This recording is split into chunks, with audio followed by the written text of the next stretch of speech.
নমস্কার, আমি সমিতা শাস্ত্রী। আবার আজকে এলাম আপনাদের সঙ্গে নতুন কোনো তথ্য নিয়ে, যেগুলো মানে বাস্তুসঙ্গতভাবে আপনাদের অনেক কাজে লাগবে এবং আপনারা এগুলো বাড়িতে প্রয়োগ করলে পরে অনেক উপকার পাবেন। এগুলো হচ্ছে স্বাস্থ্যসম্মত কিছু টিপস টোটকা। তো আপনারা এগুলো বাড়িতে অ্যাপ্লাই করতেই পারেন। তো তার মধ্যে একটা হচ্ছে যে দেখবেন প্রত্যেক ফ্যামিলিতেই স্বামী স্ত্রীর মধ্যে খুঁটিখাটি ব্যাপার নিয়ে একটু ঝগড়া ঝামেলা হয়। সেটা হয় ঠিক কথা, কিন্তু যখন সেটা একটু একটু করে বাড়তে থাকে এবং পরবর্তী সময় দেখা যায় যে ঝগড়া অশান্তির থেকে মানে মারামারি লাঠালাঠি এরম জায়গায় পৌঁছে যাচ্ছে, তো সেক্ষেত্রে আপনারা এই টিপস টোটকাগুলো যদি অ্যাপ্লাই করেন আপনাদের কিন্তু অনেক উপকারে দেবে। এটা আপনারা করে দেখতে পারেন এবং এটা একদম সর্বজন সম্মতভাবেই খুব উপকারী।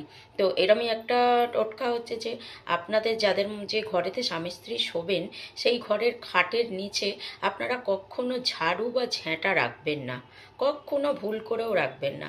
ঝাড়ু ঝাঁটা রাখার হলে আপনি অন্য কোথাও রাখুন, বারান্দায় রাখুন, বাথরুমের ধারে বা অন্য যেখানে ঝাড়ু ঝাঁটা রাখা যায়, কিন্তু খাটের নিচে কখনো রাখবেন না। এটা আপনাদের কাছে আমার অনুরোধ।